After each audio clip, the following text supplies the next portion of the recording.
voiture, elle était arrêtée. D'accord. Et il y avait la vitre qui était complètement cassée, côté conducteur.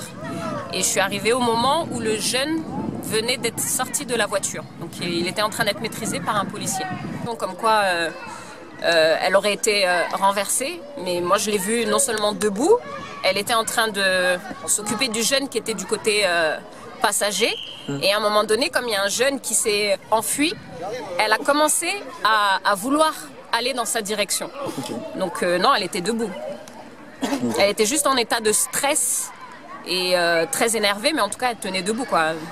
J'ai pas remarqué de blessure particulière. Je tiens à préciser que je suis le frère de la victime et je connais mon frère. Il n'est pas capable d'écraser quelqu'un. Toutes les choses qu'on dit, c'est complètement faux. La seule chose, c'est qu'il a pris peur quand il a vu la police, car ici il nous persécute, etc., etc. Il nous tape. Voilà. Dans le conflit, c'est sans cesse dans le conflit, c'est en permanence. On n'arrête pas de se faire agresser. Mais vraiment, là je me place pas en victime, ou je ne sais pas placer les citoyens de ma ville en victime, mais c'est trop en permanence, c'est trop conflictuel. On n'arrive pas à trouver ne serait-ce qu'un répit avec eux. Ils sont tout le temps sur les nerfs, ils ont tout le temps la gâchette facile et la réputation leur précède. Leur réputation leur précède. Toutes les villes limitrophes et même toutes les villes en Ile-de-France et même dans toute la France entière, Argenteuil est connu pour que c'est une ville qui est sous l'emprise de policiers très virulents. Très virulents. Maintenant, la question réelle, c'est quand la police, elle est là pour nous protéger, mais quand la police dérape, qui nous protège d'eux? Là est la vraie question. Et il ne faut pas se fier aux messages haineux qu'ils laissent sur Internet. Moi, le jeune, je le connais très bien, il n'aurait jamais été capable de renverser une jeune femme. Jamais.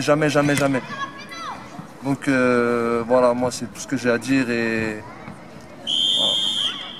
Je le dis en même temps. Tiens, pour te montrer que c'est pas des blagues, regarde. Regarde ce qu'ils m'ont fait il y a quelques années là. Tu vois? Ils sont plus ancrés dans notre mémoire, ils sont même ancrés dans notre chair, tu vois? Sans faire le philosophe à deux bas. On a les pires Smith de France. N'importe où tu vas dans le 91, dans le 9-3 même, on a les pires Smith. Ça n'a rien à voir avec les autres cités. Comme l'histoire de c'est Bondy là, quand il avait dit. Quand il avait dit, moi je viens de Bondy, il a dit, bah nous on est les Schmitt d'Argenteuil. Baf, baf. Ça met des claques à tout va. Eux, c'est des bagarreurs. Hein. Nous, on a des Schmitt, c'est des bagarreurs. C'est des bagarreurs. C'est des bagarres les Schmitt ici. Je te disais un jour, tu vois, j'étais là et tout. Tu vois, je marchais là et tout. Là, dans le centre-ville et tout, tranquillement. Tu vois, je vois une équipe, elle passe devant moi, tu vois. Je les vois, ils me voient. Rien de plus, tu vois. J'avance, j'entends un mec derrière moi, il me dit quoi? Il dit bouge pas. Je me retourne, il met sa main au niveau de mon épaule. Moi directement, je lui dis quoi? Je lui dis, tu vois, doucement quand même, tu vois. Va doucement, tu vois. Je mets ma main sur sa main. Directement, c'est parti en vrille. À la fin, je me suis retrouvé comment? Je me suis retrouvé par terre. Ils m'ont filé la côte. Et à la fin, ils ont porté plainte contre moi pour agression. Et tout ça pourquoi? Pour un bouge pas et mets pas ta main sur mon épaule. Voilà comment ça finit. C'est ça l'image que je peux te donner d'eux, voilà. Tout simplement, c'est ça.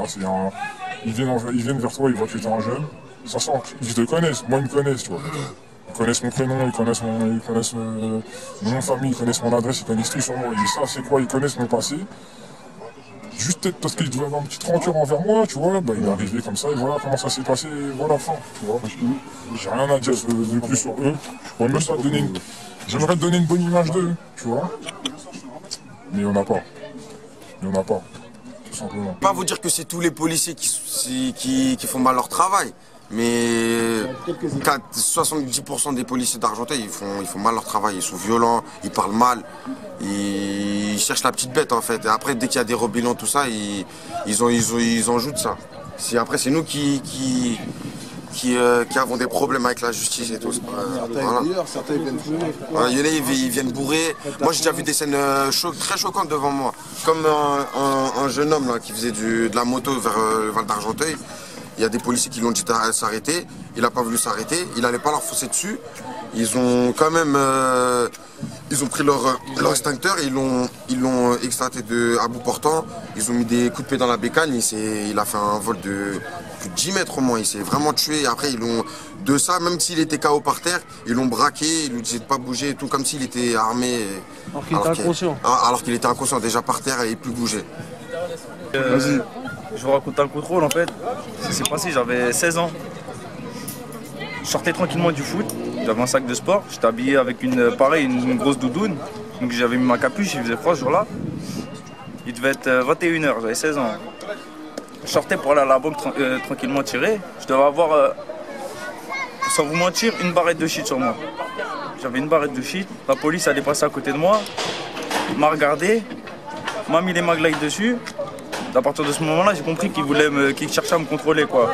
Moi, de peur, je me suis enfui. 3 rues après, ils m'ont rattrapé.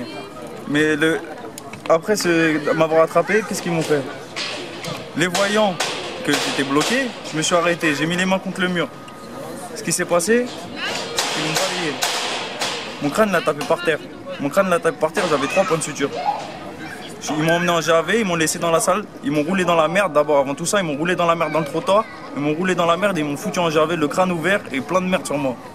Je suis rentré chez ma mère, c'est mon ami qui m'a nettoyé avant que j'aille chez ma mère parce que je n'étais même pas assez conscient pour pouvoir me nettoyer. Et je suis rentré chez ma mère n'a pas compris le lendemain et elle a vu mes habits déchirés et tout ça et la police, aucune plainte. Il n'y a rien qui s'est su et comme d'habitude ça se passe tous les jours comme ça à Argenteuil. À Argenteuil, les bandits, c'est la police.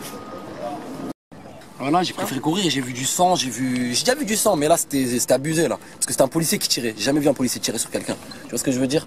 Ils sont censés nous protéger à la base. C'est un quartier où c'est pas. Voilà, c'est pas la joie. Et c'est pas, ils sont là pour casser du jeune. C'est pas la joie. Ils sont là pour casser des Noirs et des Arabes. Ils sont là pour casser des Noirs et des Arabes. Ils nous l'ont déjà dit plusieurs fois, explicitement. Il n'y a pas de demi-mesure. On vient casser des Renois et des Arabes. On était dans le quartier. Il était sur les coups de 14h30. J'ai demandé à Yacine s'il pouvait me déposer chez moi. Il m'a dit ok. On a pris la route. Sur la route, on a croisé la police. Ils ont mis des gyrophares. On a pris la fuite. On s'est retrouvé coincé dans une ruelle. La police nous a bloqués par derrière. On était bloqués par devant par une autre voiture. Ils sont descendus, ils sont arrivés au niveau de notre voiture. Arrivé au niveau de notre voiture, je sais pas, il y en a un, il a tiré. Il a tiré sur Yacine, sur le conducteur. Le deuxième, il a cassé la vitre avec la matraque. Ensuite, ils l'ont descendu de la voiture. Moi, je suis resté dedans. Les 2 autres passagers, ils ont pris la fuite. Je suis resté dedans. Il y a la policière, ce qui était censé avoir été renversée, elle me tenait en joue. Après, les renforts, ils sont arrivés. Ils m'ont sorti de la voiture, ils m'ont mis dans le camion, ils m'ont emmené au commissariat. Et j'ai plus de nouvelles de l'histoire jusqu'à ma sortie 2 jours après, 48 heures après les faits. Donc alors moi je vous explique comment ça s'est passé. Je suivais mon ami en voiture, rien de suspect, rien de normal comme d'habitude en fait. Et il a décidé de tourner à droite. Maintenant la police elle était là, elle était sur le côté, elle a décidé de le pourchasser. Lui il n'a pas capté directement que c'était pour lui. Donc il était lancé, il a continué dans sa lancée. Maintenant, il a tourné à droite, il est repassé, il a fait le tour. Il est arrivé au point de départ. Il y a des voitures qui le bloquaient devant. Il ne pouvait rien faire, il ne pouvait pas s'en aller. Il y a la voiture de la police qui était derrière. Moi, j'étais derrière la voiture de la police. Normal. Maintenant, le policier, il est descendu. Il a mis un coup de matraque dans la vitre. Et directement, ils n'ont pas cherché à le sortir ou à faire quelque chose ou à parler. Ils ont directement fait usage de leur arme. Et voilà, et maintenant, après le coup qui s'est mangé dans le bras, ça a fait un choc dans sa jambe. Il avait déjà la pédale de la voiture, son pied il était déjà sur l'embrayage.